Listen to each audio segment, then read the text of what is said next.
ഓം നമഃശിവായ.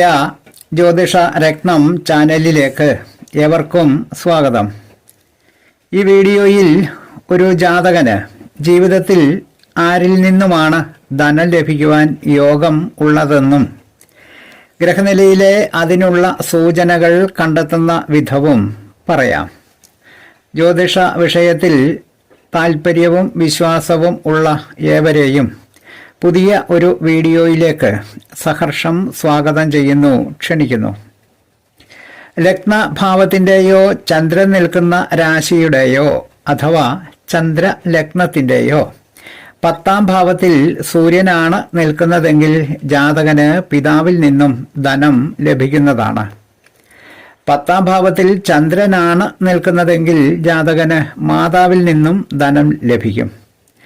10ാം ഭാവത്തിൽ ചൊവ്വയാണ് നിൽക്കുന്നതെങ്കിൽ ജാതകന് നിയമപരമായ വ്യവഹാരങ്ങളിൽ നിന്നും കേസുകളിൽ നിന്നും മറ്റുമായി പ്രതിയോഗികളിൽ നിന്ന് ധനം ലഭിക്കുവാൻ ജാതകന് യോഗമുണ്ടാകും.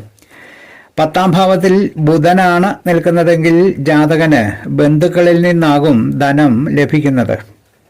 10ാം ഭാവത്തിൽ വ്യാഴമാണ് നിൽക്കുന്നതെങ്കിൽ ജാതകന് സഹോദരന്മാരിൽ നിന്നും, ശുക്രനാണ് നിൽക്കുന്നതെങ്കിൽ ജാതകന് ഭാര്യയിൽ നിന്നും, ശനിയാണ് നിൽക്കുന്നതെങ്കിൽ ജാതകനേക്കാൾ താഴ്ന്നവരിൽ നിന്നും ജീവിതത്തിൽ ധനലാഭം ഉണ്ടാകുന്നതാണ്.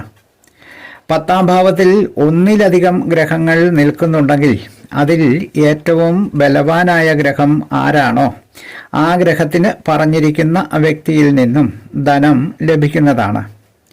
ഒരു ശുഭഗ്രഹവും ഒരു പാപഗ്രഹവും കൂടി 10ാം ഭാവത്തിൽ നിന്നാൽ അതിൽ പാപഗ്രഹം പ്രതിനിധാനം ചെയ്യുന്ന വ്യക്തിയിൽ നിന്നും സാധാരണയായി ധനം ലഭിക്കും. എന്നാൽ ശുഭൻ പാപനേക്കാൾ ബലവാനാണെങ്കിൽ ശുഭഗ്രഹം പ്രതിനിധാനം ചെയ്യുന്ന വ്യക്തിയിൽ നിന്നും ജാതകന് ധനം ലഭിക്കുന്നതാണ്. വീഡിയോ ശ്രദ്ധിച്ച എല്ലാവർക്കും നന്ദി, നമസ്കാരം. മോഹനൻ ജ്യോത്സ്യർ, ജ്യോതിഷ ആചാര്യ. ഓം നമഃശിവായ.